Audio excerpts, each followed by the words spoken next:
Seigneur soit avec vous. Et avec votre esprit. Évangile de Jésus-Christ selon saint Marc. Gloire à toi, Seigneur.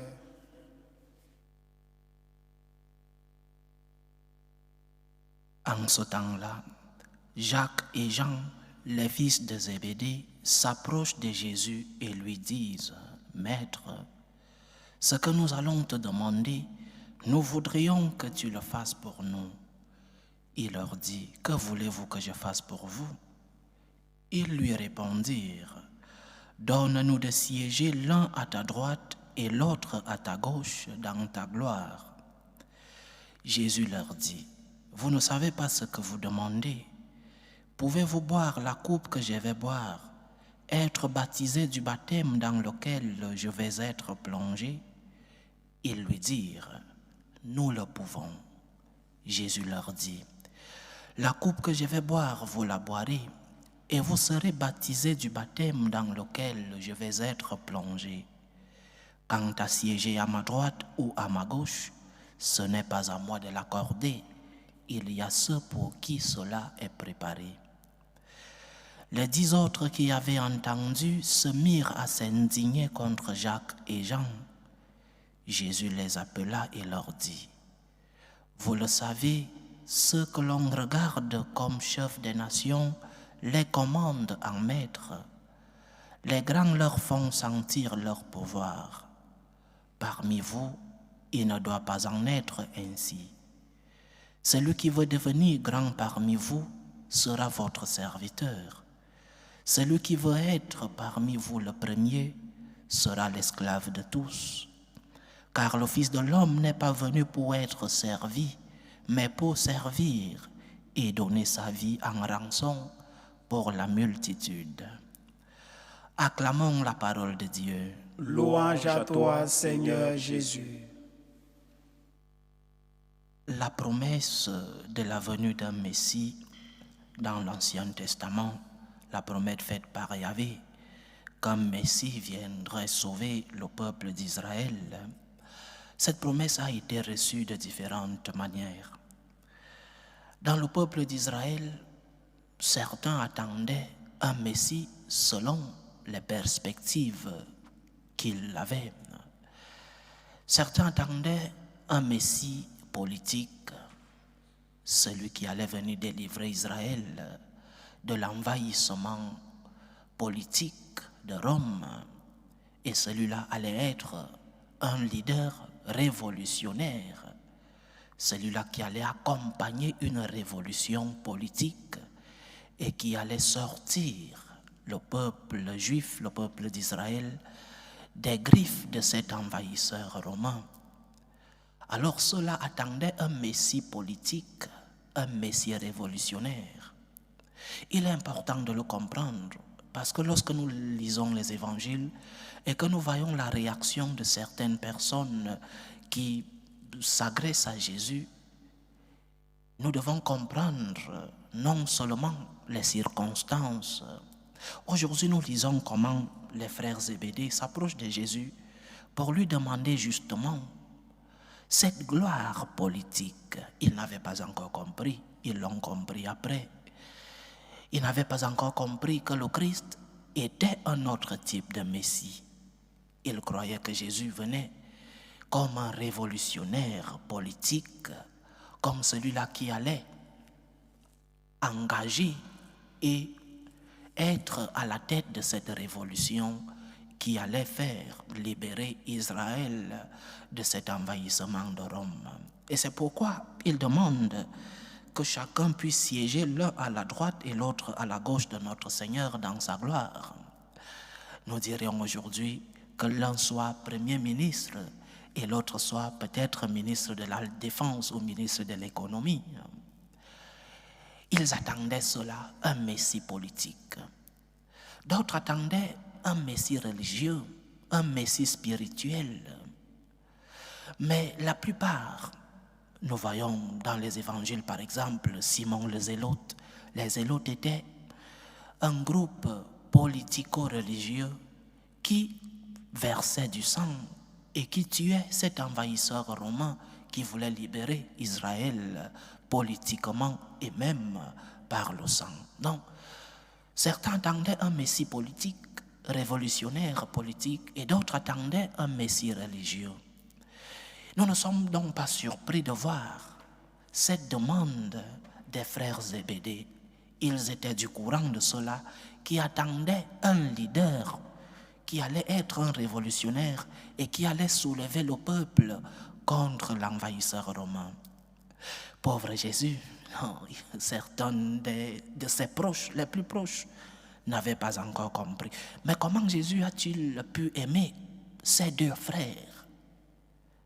Comment Jésus a pu tant aimer ces deux? Qui étaient ses proches? Jacques et Jean étaient avec Pierre, le trio favori, le trio magique. Le Seigneur les a amenés au mont Tabor, par exemple, pour la transfiguration. Jacques sera le premier apôtre qui a versé son sang pour le Christ. Jean est le disciple le plus aimé, celui à qui le Seigneur a confié l'attention de sa mère, la Vierge Marie. Pierre est celui à qui le Seigneur a laissé les clés de son Église. Mais comment a-t-il pu les aimer? Comment a-t-il pu les aimer autant? Ils étaient non seulement d'un fort caractère, le Seigneur les a surnommés les Boanerges, c'est-à-dire les fils du tonnerre, parce qu'ils étaient d'un fort caractère, mais aussi ils étaient très ambitieux. L'évangile d'aujourd'hui nous le montre, politiquement parlant, ils voulaient occuper les grands postes. Mais le Christ les aimait. Il les aimait. Le Seigneur les connaissait. Il savait, le Seigneur savait que ceux-là qui étaient aussi ses proches l'aimaient aussi. Mais le Seigneur les aimait. C'est le premier enseignement que nous devons méditer aujourd'hui, chers frères et sœurs. Le Seigneur t'aime. Le Seigneur te connaît. Il sait qui tu es. Il connaît tes fautes, tes faiblesses. Il connaît tes forces, tes qualités, tes vertus. Il t'aime comme tu es. Il veut que tu sois saint. Oh oui, il veut que tu sois meilleur chaque jour. Mais il ne pose pas comme condition de son amour pour toi ta sainteté. Il ne te dit pas, je t'aimerai lorsque tu seras saint. Ou je t'aimerai lorsque tu auras supéré ce vice, ce défaut que tu as. Ou je t'aimerai lorsque tu arrêteras de faire le mal et de faire tout le bien possible. Le Seigneur ne met pas comme condition de son amour ton bien, ta perfection, ta sainteté. Il t'aime, il te connaît, il te sonde, il sonde ton cœur, il te connaît jusqu'au fond de ta vie, mais il t'aime tel que tu es. Il connaît tes fautes. Il connaît tes péchés, il connaît tes limites, tes défauts, aussi tes vertus, tes qualités. Il t'aime tel que tu es. Il veut que tu sois saint. Il te donne la grâce pour que tu luttes chaque jour pour être meilleur, pour éviter le mal et faire tout le bien possible. Il te donne cette grâce. Dieu te connaît. Dieu connaît tes limites. Le Seigneur connaît tes défauts. Le Seigneur connaît tes péchés. Mais il ne cesse pas de t'aimer. Il ne t'abandonne pas parce que tu as tes défauts. Il ne t'abandonne pas parce que tu as tes vices, parce que tu as tes péchés. Appuie-toi donc sur l'amour du Seigneur. Appuie-toi sur sa miséricorde pour lutter chaque jour et corriger tes défauts ou pour vaincre tes vices. Il veut que tu t'améliores pour ton propre bien. Il veut que tu sois parfait comme il nous l'a demandé. Vous serez parfait comme votre Père céleste est parfait. Il veut que tu sois meilleur chaque jour. Mais il t'aime malgré tes chutes. Il t'aime malgré tes péchés. Il t'aime malgré que parfois tu lui tournes le dos. Il continuera de t'aimer. Il t'aime même lorsque tu l'offenses. C'est cela la grandeur mystérieuse et merveille de l'amour de Dieu. Dieu t'aime comme une mère aime son fils. Elle sait quand son fils a ses défauts. Elle sait que parfois son fils lui tourne le dos. Mais la mère continue d'aimer son fils. L'amour de Dieu est si merveilleux. L'amour de Dieu est si mystérieux. L'amour de Dieu est si grand qu'il continue de nous aimer, malgré que parfois nous ne méritons pas son amour, malgré que parfois nous nous éloignons de lui, et malgré que parfois par nos péchés, nous causons du tort à notre Dieu. Il continue de nous aimer. Premier enseignement, Dieu a aimé ces deux de l'évangile d'aujourd'hui et tous les autres. Il les connaissait. Il savait qui ils étaient. Mais notre Seigneur a continué de les aimer. Le Christ a continué d'aimer ses apôtres en sachant qu'ils allaient l'abandonner. Dieu t'aime. Il te connaît. Et malgré la connaissance qu'il a de toi, malgré la conscience qu'il a que tu vas encore tomber demain, il continue de t'aimer. Il te dit chaque jour, lève-toi, recommence. Avec ma grâce, avec ma force, lève-toi. Recommence toujours.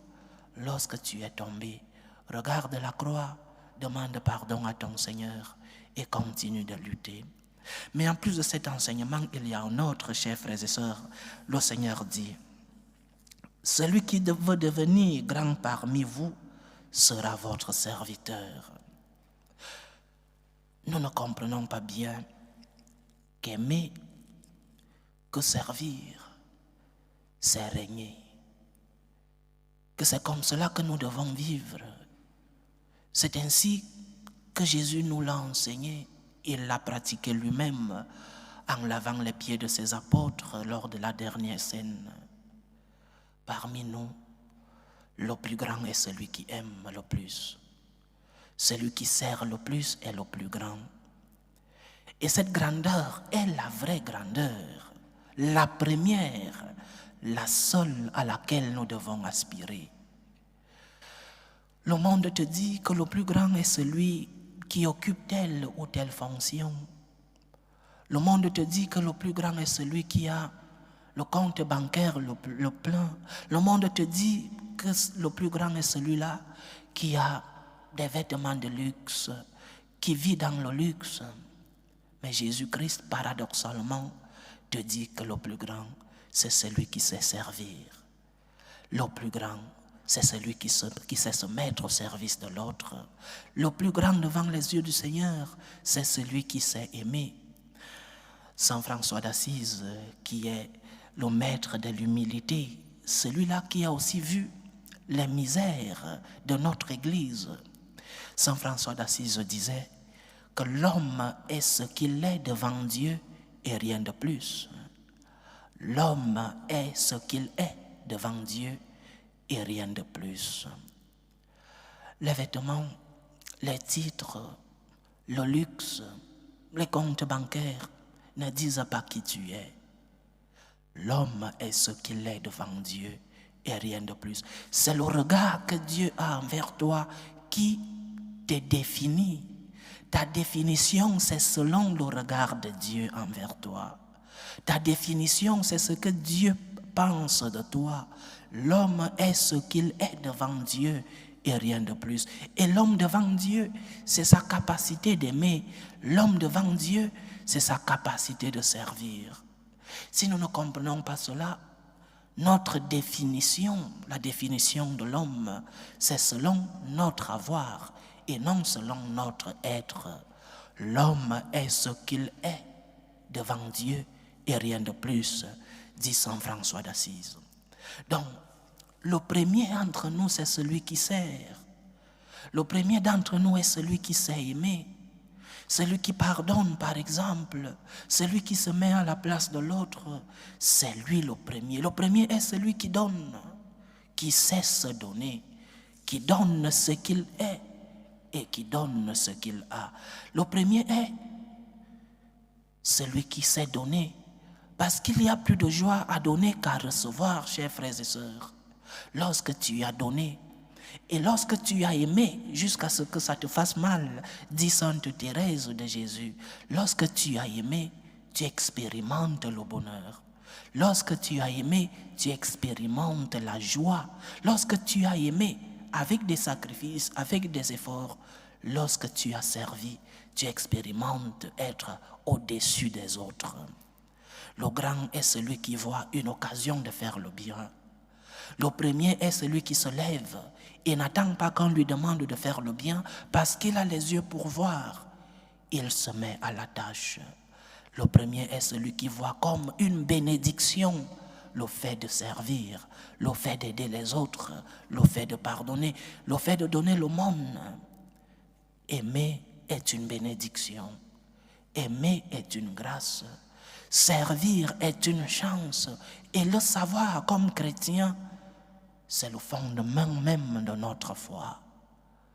Si ta vie, c'est vouloir être servi, alors, ce que le Seigneur nous dit aujourd'hui, tu n'es pas en train de le mettre en pratique. Le monde t'enseigne le contraire. Le monde t'enseigne que le plus grand dans la société, c'est celui qui est servi. Que le plus grand, c'est celui qui est, humainement parlant, au sommet. Et Jésus nous dit non.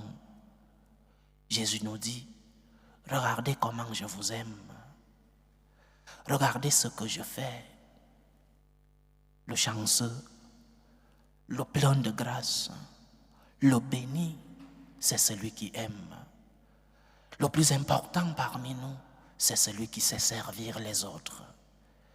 Celui qui sait se dépenser pour les autres. Celui qui sait se donner pour les autres. Celui qui pardonne, celui qui aime. Le premier est celui qui aime. Lorsque nous aurons cela comme motivation de nos actes, lorsque nous aurons l'amour comme première motivation de nos actes, alors nous nous identifierons à l'amour du Christ. Nous aimerons comme le Christ. Le Christ nous a aimés en premier. Il nous a aimés en premier. Il a fait le premier pas en amour. Le Christ a aimé tout le monde. Il n'a pas choisi qui aimer. Il est venu pour sauver l'humanité. Il n'est pas seulement venu pour sauver son peuple Israël. Il est le sauveur de l'humanité. Le Christ a aimé en pardonnant. Il a pardonné nos péchés. Nous ne le méritions pas. Nous ne méritions pas que le Dieu Tout-Puissant se fasse chair pour nous pardonner. Mais il est venu pour pardonner nos péchés. Il a sacrifié sa vie pour nous. Alors, nous aussi, sachons aimer, sachons servir, sachons comprendre que le plus grand parmi nous est celui qui se dépense pour les autres. Et mettons-le en pratique. Combien de fois les enfants à la maison n'arrivent pas à donner un coup de main aux parents dans les obligations, dans les tâches de la maison? Combien de fois nous n'arrivons pas à aimer en premier, ne pas attendre qu'on nous demande de l'aide, parce que nous avons des yeux pour voir, nous pouvons découvrir les besoins, nous pouvons découvrir les nécessités de ceux qui passent au milieu de nous, de ceux qui passent dans notre vie. Combien de fois nous avons des occasions d'aimer et nous disons qu'une autre personne le fasse, ou alors je le ferai demain. Le Seigneur nous lance cet appel. C'est celui qui sert, c'est celui qui aime, qui est le plus important. Et ne te sens pas l'esclave de la maison si c'est toi qui sers les autres. C'est vrai qu'il faut enseigner les autres à pouvoir aussi servir. Mais ne te plains pas si tu es celui qui sert. Servir est une bénédiction. Servir est une grâce. Aimer les autres est une grâce. Ne te plains pas si tu es le seul qui aime. Ne te plains pas si tu es le seul qui fait le premier pas autour de toi, parce que tu as reçu une grâce, parce que tu as reçu une bénédiction. Le bien que tu peux faire, n'attends pas demain pour le faire. Fais-le maintenant, parce que c'est la meilleure des choses qui puissent t'arriver. Parce que le bien que tu fais te remplit le premier. Il y a plus de joie à donner qu'à recevoir. Tu es le premier récompensé dans le bien que tu fais. Tu es le premier bénéficiaire du pardon que tu donnes. Parfois, nous avons cru que lorsque quelqu'un t'a offensé, tu diras « je ne te pardonne pas ». Mais le pardon, chers frères et sœurs, Le premier bénéficiaire du pardon, c'est celui qui le donne. Quelle paix, quelle tranquillité, quelle paix du cœur lorsque tu as pu pardonner. Et l'autre, s'il ne te pardonne pas ou alors s'il ne vient pas te demander pardon, ce sera son problème. Mais toi, tu as pu tourner la page et tu as reçu la paix du cœur. Le premier bénéficiaire de l'amour, c'est celui qui le donne. Celui qui reçoit, oui aussi. Mais le premier bénéficiaire de l'amour, c'est celui qui le donne. C'est celui qui se dépense. C'est celui qui sait se mettre au service des autres. Demandons au Seigneur, chers frères et sœurs, de continuer à être patient avec nous. Cette patience de Dieu est notre salut. Dieu est patient avec nous. Demandons au Seigneur de continuer à nous aimer, même si nous ne méritons pas son amour. Demandons-lui de nous aider à comprendre et à pratiquer que celui qui aime, que celui qui sert est vraiment celui-là qui règne. Que le règne, que la grandeur, que la grâce, que la bénédiction nous viennent du fait de notre amour, nous viennent du fait de notre service. Quand tu te donnes aux autres, tu as reçu une bénédiction. Celui qui aime est celui qui est béni. Celui qui aime, celui qui sert est celui qui a reçu les grâces du Seigneur. Mets-toi au travail, apprends à aimer. Apprends aussi à faire aimer, mais apprends d'abord à aimer parce que tu es le premier bénéficiaire de l'amour que tu donnes aux autres. Il y a plus de bien à aimer qu'à recevoir. Il y a plus de bien à aimer qu'à se savoir aimer. Loué soit Jésus-Christ. À jamais.